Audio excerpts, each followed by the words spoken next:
Project Invader Bass Buster continues. Give you guys an update here on where we are now with the boat. I've done quite a bit of work since the last video in the last several months. So I'll give you guys some details here in a bit. Stay tuned.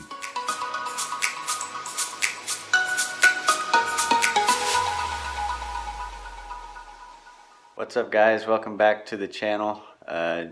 Just wanted to give you an update on the Invader boat project I've been working on. My last video to date was about 10 months ago. Since then I've done quite a bit of work on the boat. Just wanted to give you an update. Haven't gotten a whole lot of video footage of the work that I've done since the last video that I showed about the carpet. However, I've got that installed, and I did change the color of it, in addition to doing a lot of other things, getting all the wiring in. I even painted the top side of the boat, which I'll show you that here in a minute. But there's a lot of work. We're almost done. We're about to the point where we're ready for the actual motor to be installed, and then get the wrap done, and this thing will be ready for the water, and that will be a very happy day for me. So anyway, just to kind of give you an overview of what we've done. I originally had stated that I was going to get the boat wrapped, which I still am, but what I did was I changed, rather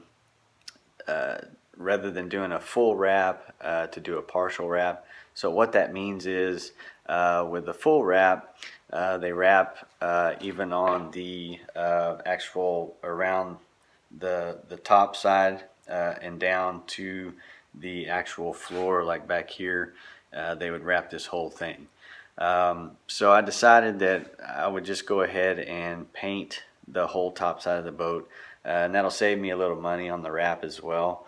And the top side is going to get beat up and stuff more so, I think, with being used and walked around and stepped on and everything else. So I just went ahead and painted that. I used the white Interlux Perfection paint that I used on the bottom side of the boat. If you didn't check out those videos in the beginning, check those out. That's the paint I used for the bottom side, and I just used the same thing for the top side. It gave me pretty good results. I even tore down the console and sanded it down and repainted it with the Perfection paint as well, and I think it turned out a lot better. In addition to the paint, I got all the wiring in. I've got the console in, and the electronic switches, everything is working. I did a test on that last week. All the lights, LED lights are looking really good. I basically am to the point where I'm ready to put the motor back on. The motor is actually at my parents' house, locked up in a shed, so I'm not sure when I'll get a chance to get over there to get that installed, but hopefully soon. And then we'll be pretty much ready to get this wrapped and in the water.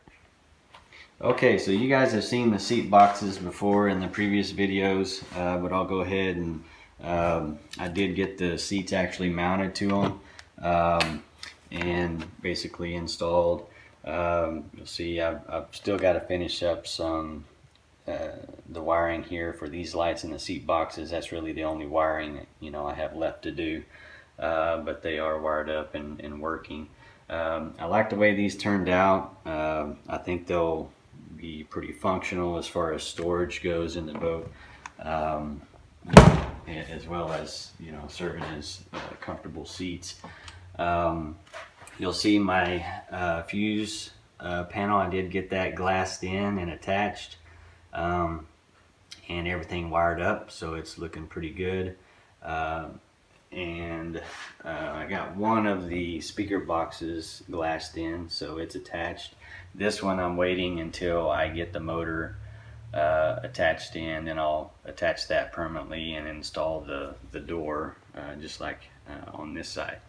But if you remember, the top side of the boat was kind of a beige color, the gel coat, the older, original gel coat. So I went with just a white, which, is what I used on the back side of the boat and the bottom. So, it turned out pretty well. It's not perfect. It's not a perfectly smooth finish. I rolled it, and it's got a few air bubbles and spots in it here and there, but it's much better than it was, put it that way. I did get the speakers mounted in the front as well. I even created lasered out a back panel and covered it in vinyl just to kind of offset those a little bit and give it a little bit more color contrast. And this storage box, I don't think you guys have seen this. I actually put this together basically off the same idea as the seat boxes, just a different shape, just to create a little bit more storage in the boat. It's not huge, but it's enough. I've got an oar in here. I can put tackle, ropes, whatever, in case maybe life jackets in here, and I do have a light in here as well that I'll show you once we get over here to the console.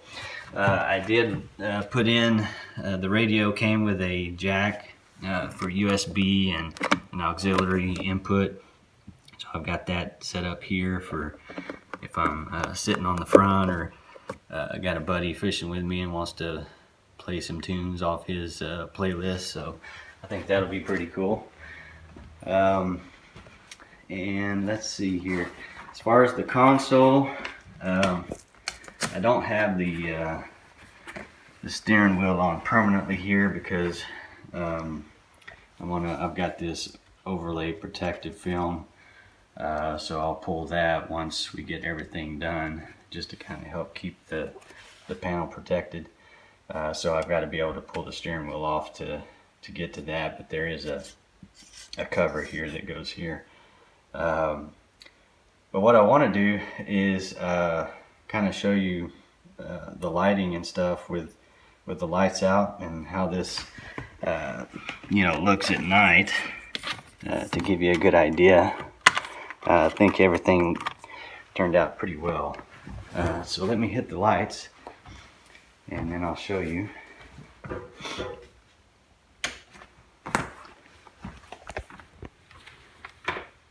Alright, so we've got our all-around light. I've got the nav light switch on right now. All-around light on the back, and then you can see our green and red nav light in the front on the bow there. And for the nav lights, I've got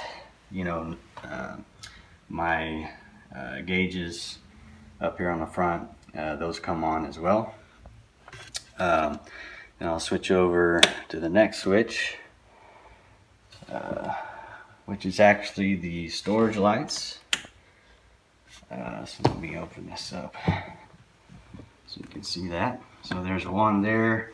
I've got 3 lights in the back that go to the actual tanks, and as well as the battery area. Alright, and then I've got lighting up front as well. Let's see if you can see this.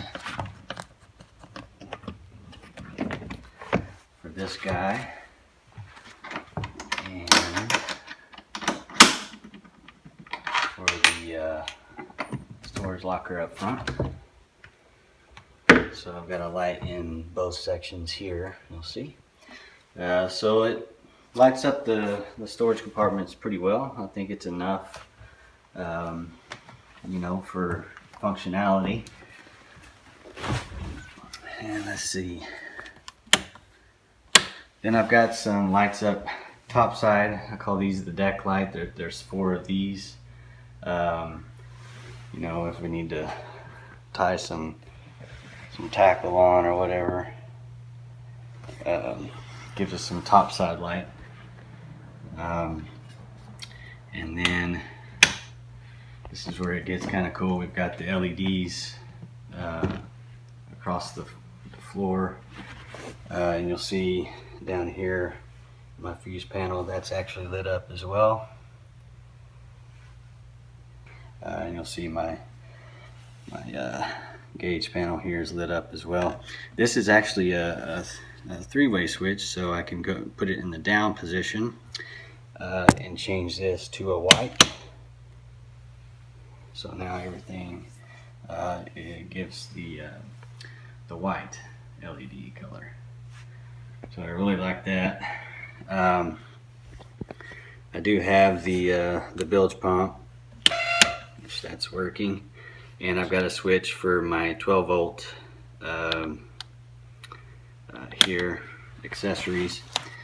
You'll see this one lights up for the USB charger, and then there's a standard 12 volt receptacle down here as well. And then last but not least, we've got the actual speaker lights. So all four of my speakers have blue LEDs in them, so they light up, which looks pretty cool as well. So I think everything came together. It was a lot of work trying to get everything wired into this small little console, but I think it all turned out pretty well. If anybody's looking to paint their boat, I highly recommend that Perfection paint from Interlux. It's really good stuff. It flows really nice, levels out really nice, so it makes it really easy to work with, especially if you're trying to roll it, you know. But anyway, that's where we are. Like I said, I've got just the seat boxes. I got to get those mounted to the floor and the wiring inside tied up, and then we're pretty much good to go. One thing I was going to show you too, back here in the back, I did install a battery switch, as well as the ACR, the auto charging relay. So I've got two batteries, you know, a house battery and a starting battery. So this main switch here, I can cut power to everything. And then the auto charging relay, I installed that so that you know, when I'm underway with the motor or it's running, that it's going to automatically charge whichever battery needs the charge the most. And it isolates the two batteries from each other. So just a better and safer way to be out on the water, so you don't run into a problem with having both batteries dead and you get stuck.